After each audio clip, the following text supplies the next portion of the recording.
રાજકોટમાં પ્રી મોન્સૂનની કામગીરીના દાવા મનપાના પોકળ સાબિત થયા। ગુજરાત હાઉસિંગ સોસાયટી પાસે અનેક જગ્યા પર ખાડા પડ્યા છે। ભૂગર્ભ ગટર અને પાઇપલાઇનના કામો ચાલુ હોવાથી લોકોને હાલાકી ભોગવવાનો વારો આવ્યો છે।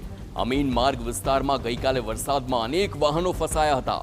સોસાયટી બહાર કાદવ કીચડનું સામ્રાજ્ય જોવા મળ્યું। પાલિકાની ટીમે ખાડામાં માત્ર કપચી નાખીને સંતોષ માન્યો। 1 કલાકમાં 3 ઇંચ વરસાદ વરસતા લોકોએ ભારે હાલાકી ભોગવી છે। રાજકોટ શહેરમાં ગઈકાલે ધોધમાર વરસાદે પાલિકાની જાણે કે પોલ ખોલી નાખી હોય તેમ જોવા મળ્યું છે।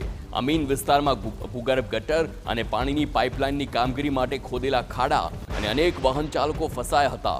તો ગુજરાત હાઉસિંગ સોસાયટી જેવી હાઈ પ્રોફાઇલ સોસાયટીના માર્ગની હાલત કફોડી બનતા સ્થાનિકોએ રોષ ઠાલવ્યો છે।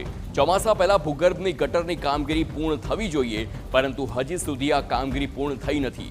મહત્વનું છે કે આ જ તંત્ર છે જે હંમેશા હવામાન વિભાગની આગાહી સમયસર આપે છે, પરંતુ તેનું ધ્યાન આ તંત્ર જ નથી રાખતું।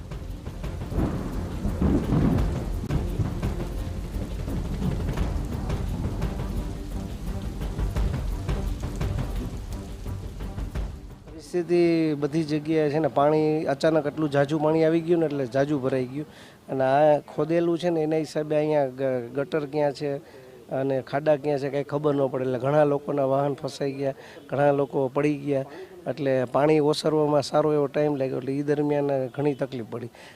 ગઈકાલની પરિસ્થિતિ બહુ ડેન્જર હતી, કારણ કે આટલા વર્ષોમાં જે અનુભવ્યું નવું, પહેલી વખત આટલા કડાકા ભડાકા વીજળીના સતત ભયનો માહોલ હતો।